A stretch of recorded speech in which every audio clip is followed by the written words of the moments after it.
Olá, eu sou a professora Eliane Alecrim, da disciplina Fundamentos de Dinâmica de Grupo. Hoje nós vamos trabalhar os temas, referente a grupos formais e grupos informais, O que seriam esses grupos formais, E como eles são definidos? Qual a estrutura deles, E o que seriam esses grupos informais? Como é que nós vamos definir os grupos informais? Os grupos formais, eles são definidos pela estrutura e pela liderança da organização.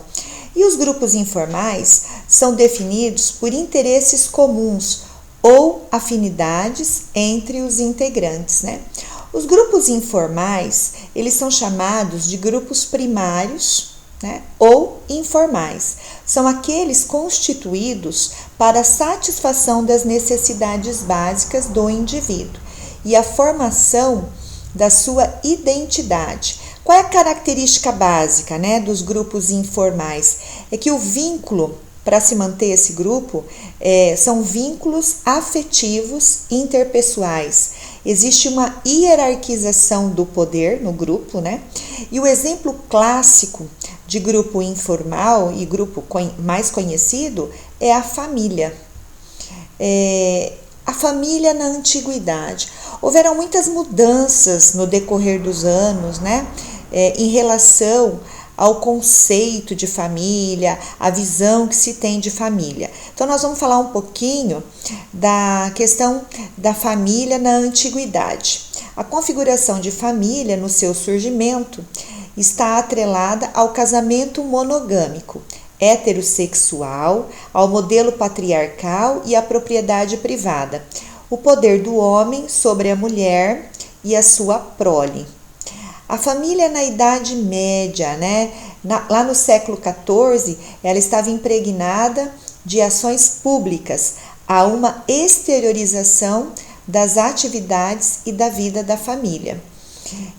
A família, ela é um sistema social uno, composto por um grupo de indivíduos, cada um com um papel atribuído, e embora diferenciados, eles prevalecem, eles buscam o funcionamento de um sistema como um todo. O conceito de família, ao ser abordado, evoca obrigatoriamente os conceitos de papéis e funções, como vem na antiguidade e até os tempos modernos, Em todas as famílias, independente da sociedade, cada membro ocupa determinada posição ou determinado status, como, por exemplo, marido, mulher, filho, irmão, primo, vô, vó.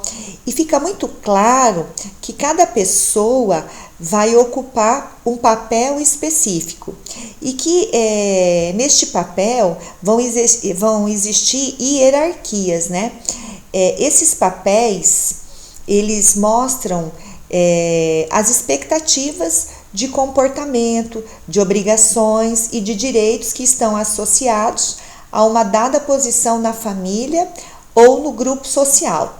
Vamos pensar, com este conceito, vamos pensar no papel do pai na antiguidade. Qual era o papel do pai? O pai era o mantenedor da família, era ele quem trazia o sustento para a família, ele que mantinha a família. A mãe, qual era o papel da mãe?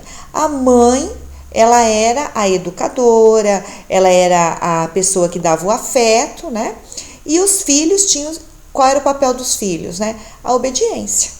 Então, houveram muitas transformações sociais durante o século XVI, século XVII, e vai surgindo um novo sentimento de família, que vem acompanhado de mudanças significativas em relação às crianças, Nesse período dessas transformações sociais, a criança tornou-se um elemento indispensável de vida cotidiana e os adultos passaram a se preocupar com a sua educação, carreira e futuro. Olha que interessante, Com essas transformações sociais, a criança ela será entendida como esperança, a uma extensão da família pelo espírito de solidariedade, espírito de comunidade e espírito de cuidado mútuo, Como são as famílias de hoje, né? São famílias tradicionais? Existem famílias tradicionais, famílias monoparentais, famílias recasadas, famílias ampliadas, famílias não convencionais. Não existe família ideal. Ou existe família ideal? O que vocês acham? Não existe um modelo de família ideal ou modelo pré-determinado de família. Existem famílias reais. Independente da sua configuração, a família continua sendo a instituição social responsável pelos cuidados, pela proteção, pelo afeto, educação das crianças pequenas, ou seja, é o primeiro importante canal de iniciação dos afetos, da socialização, das relações de aprendizagem. Porque, na verdade, a família é o primeiro grupo social que o indivíduo participa, né?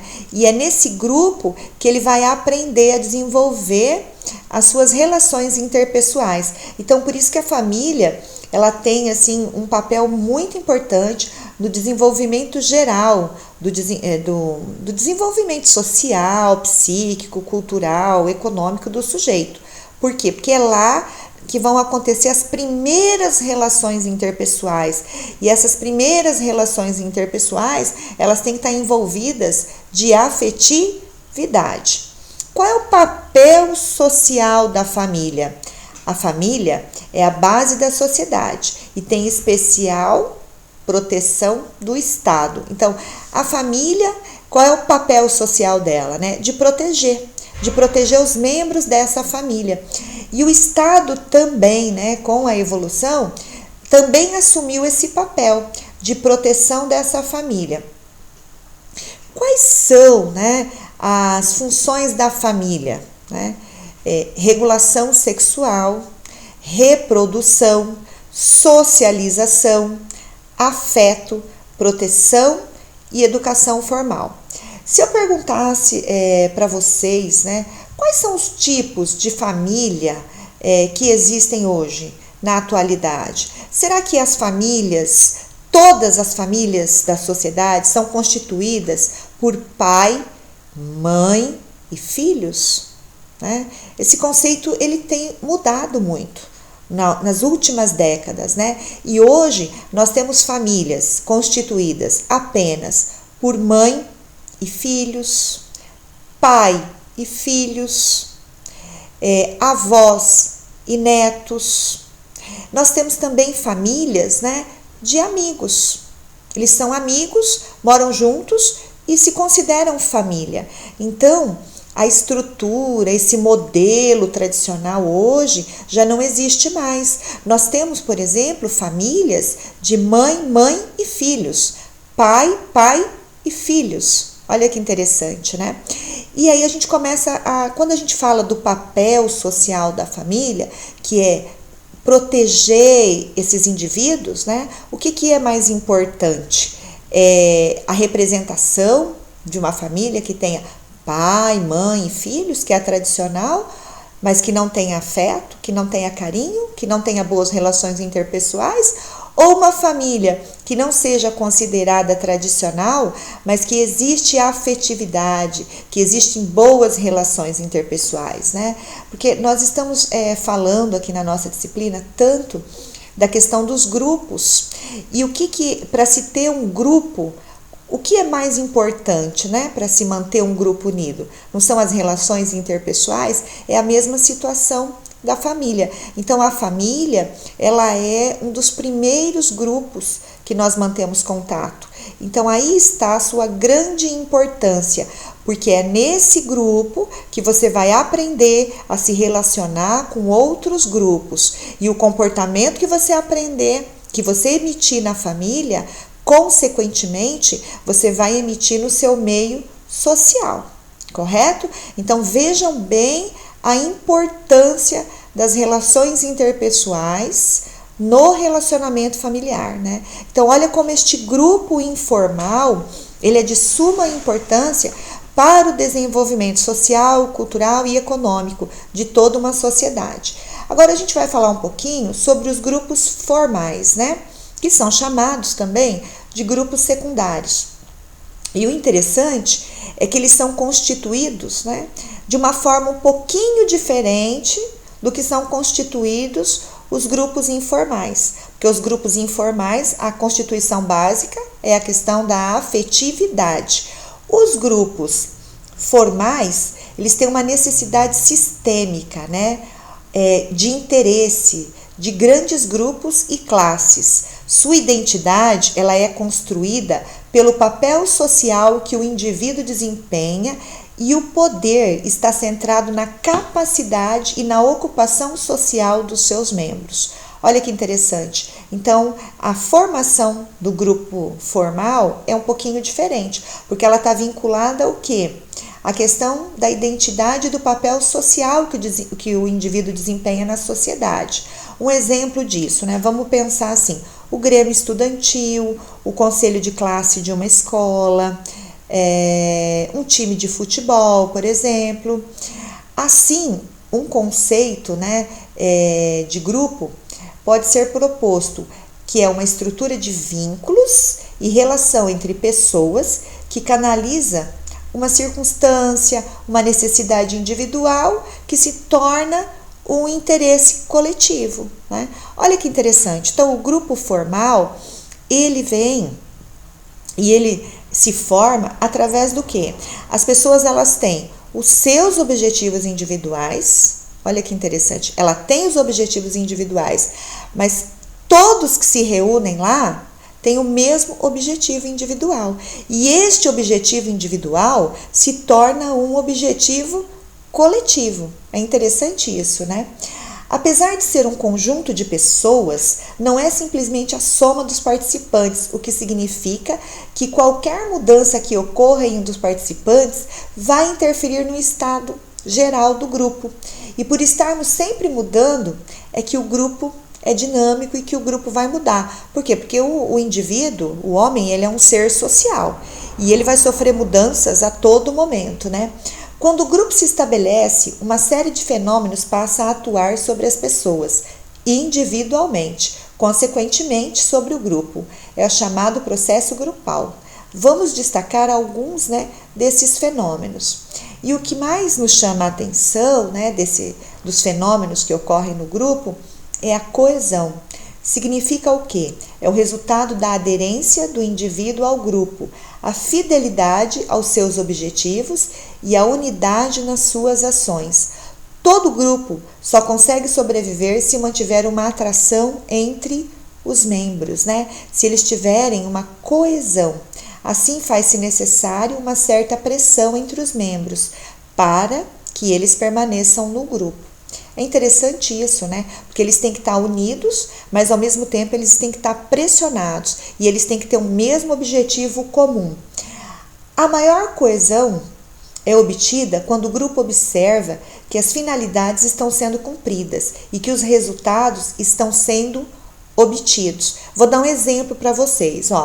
Numa empresa, um grupo de vendas, né? Um grupo de vendedores, que eles têm que ganhar um pagamento por resultado coletivo, eles trabalham melhor e mais em equipe, porque eles sabem que o resultado só vai vir se todos trabalharem, se todos colaborarem, e aí sim todos terão o resultado final, que é o pagamento da produtividade, que vai vir em forma de salário, né?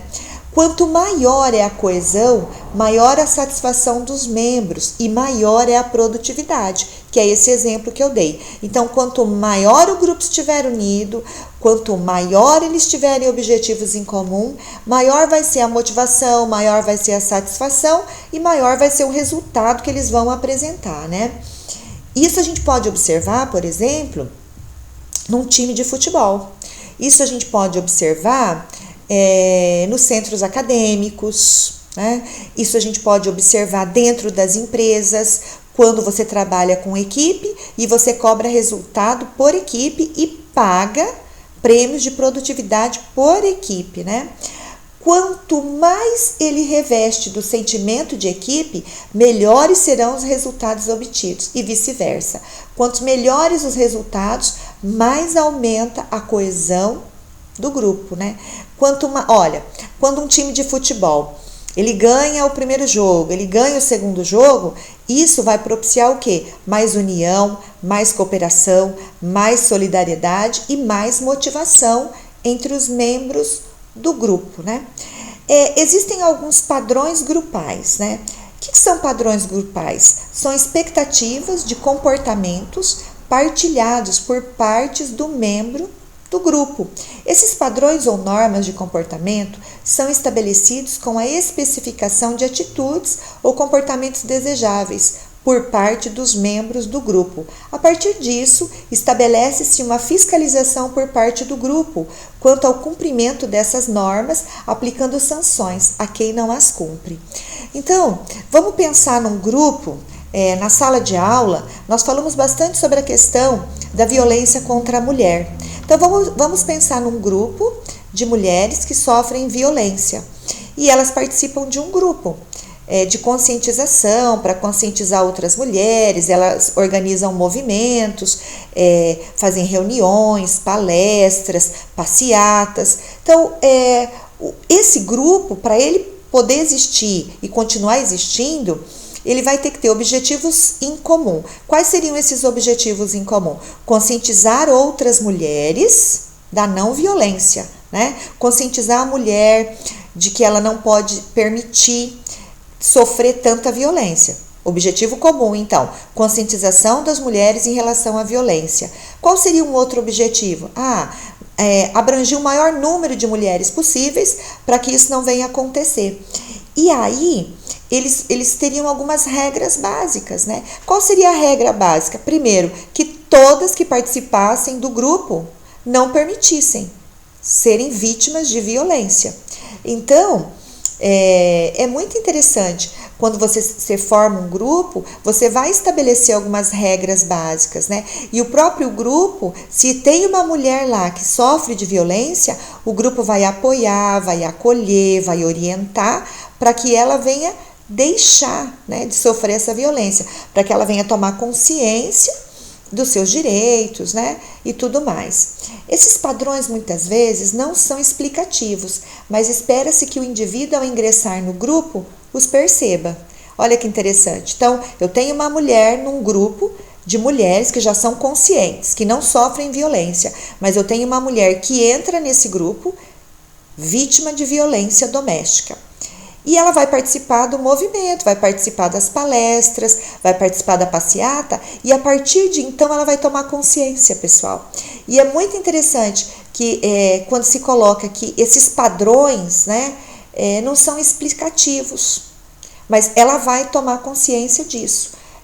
Um outro exemplo, ressaltar que um membro de um grupo de jovens católico, que ele deve comparecer à missa, isso está implícito.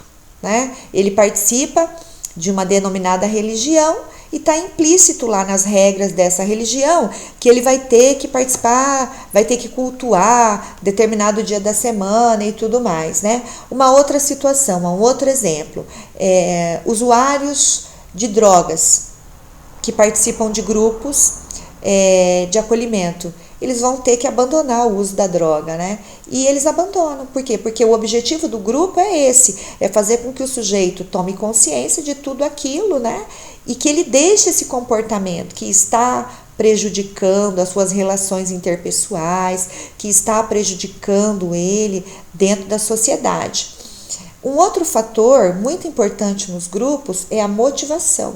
As motivações individuais, os objetivos do grupo, são os elementos que estão relacionados com a escolha que cada indivíduo faz quando decide participar de um grupo e são importantes para garantir a adesão. Toda vez que o indivíduo ele escolhe participar de um grupo, é porque ele se identificou com a problemática daquele grupo, né? Então, o usuário de drogas, ele só vai participar daquele grupo se ele foi usuário ou é usuário, ou ele tem algum familiar que é usuário e ele quer ter conhecimento, né, adquirir ferramentas, mudar comportamento para tentar resgatar essa pessoa da família dele. Uma pessoa geralmente escolhe participar de um grupo a partir das suas motivações pessoais, né? Sejam motivações referentes ao objetivo do grupo, sejam atrações exercidas por membros daquele grupo, que é o que eu acabei de falar. O indivíduo, ele só vai participar do grupo se ele se identificar com a problemática do grupo, né? Vamos voltar lá na questão da violência contra a mulher. Vocês podem perceber que nos grupos contra a violência, né, contra a mulher, quem é que participa? Quem é que vai nos movimentos? A maioria, né, vou dizer assim, em torno de 70% a 80% são mulheres. Isso não significa que essas mulheres sofrem de violência, né? Elas podem já ter sofrido e elas podem nunca ter sofrido, mas elas têm um carinho especial por essa causa. Elas querem defender as pessoas, né, do mesmo sexo que elas, né? Tô até falando de sexo, mas elas querem defender as pessoas do mesmo gênero, né? Quando se fala na questão da violência contra a mulher, se fala também na questão da violência contra os homossexuais, contra as lésbicas, contra o negro, né? Contra o morador de rua, contra a criança, contra o adolescente. Então, quando se fala em violência urbana, você pode muito bem generalizar. E o que a violência urbana tem em comum? As pessoas têm medo da violência e as pessoas querem melhorar essa sociedade. Até por isso que elas se reúnem em grupos, tá bom? Quanto mais o grupo zela pela sua união, pela sua coesão, menos manifestações individuais serão toleradas, né? Porque o grupo sempre pensa no coletivo, nunca no individual, né? Apesar das pessoas terem objetivos individuais, só que estes objetivos individuais são objetivos semelhantes aos dos outros, né? Porque todos estão ali por causa de um objetivo em comum. No caso da violência contra a mulher, é a violência contra a mulher. Uma manifestação individual que atende contra os objetivos do grupo serão punidas ou serão exclusas do grupo. Então, quando você trabalha com grupo, dificilmente vai poder ter interesses particulares, interesses pessoais. Não se pode ter. A liderança, ela é muito importante para a manutenção, para a coesão, para a motivação do grupo, né? A habilidade do líder para motivar e influenciar o grupo produz efeitos na atmosfera desse. Que efeitos são esses? A coesão, a união, a solidariedade, a partilha, né? O grupo pode desenvolver um clima democrático ou autoritário, ou relaxado, dependendo da vocação do grupo e dependendo das habilidades de liderança, né, da pessoa que está comandando esse grupo. Assim, por exemplo, um grupo cujos membros acreditam que a melhor forma de organizar as relações é a autoridade, vai necessitar de um líder autoritário, que por sua vez reforçará a atmosfera autoritária dentro do grupo, né? Uma outra situação vamos pensar no grupo aí da violência contra o jovem ou contra o morador de rua. Esse grupo, ele tem que ser um grupo democrático, porque se ele tiver uma liderança autoritária, centralizadora, inflexível, ele não vai ter muita gente junto para defender essa causa, porque essa causa, a questão da violência urbana, quando a gente fala dela, a gente já pensa no quê? Na liberdade de expressão, no respeito ao indivíduo, no respeito ao ser humano. E quando a gente fala em centralização de poder e autoritarismo, a gente não fala em liberdade de expressão, a gente não fala em inclusão social. O autoritarismo, ele não permite a questão, né, da inclusão social. Os grupos democráticos, né, têm mais eficiência a longo prazo, enquanto os autoritários têm uma eficiência menor. E o seu tempo de durabilidade é de curto prazo. Como as decisões são centralizadas na figura do líder, os membros somente funcionam a partir de uma demanda e são geralmente cumpridores de tarefa. Já os grupos, isso no grupo autoritário, né? Então o líder, o líder está lá para mandar e os membros estão lá para cumprir as tarefas, né? Então é mando, obediência. Nos grupos democráticos, exigem maior participação dos membros do grupo, que dividem as responsabilidades com a liderança. Isso torna a realização dos objetivos mais demorada, entretanto mais duradoura. Então, para se estabelecer um grupo democrático, o tempo é maior, é bem maior.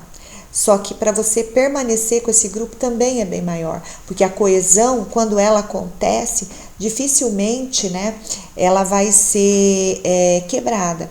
Então vamos parar um pouquinho para refletir. Eu queria que vocês refletissem. Qual é a importância do grupo informal chamado família no desenvolvimento da sociedade, né? Qual é o papel que a família tem de importante e qual é o papel que os grupos formais exercem também no desenvolvimento de toda a nossa sociedade, ok? Em breve nos falaremos novamente. Um grande abraço.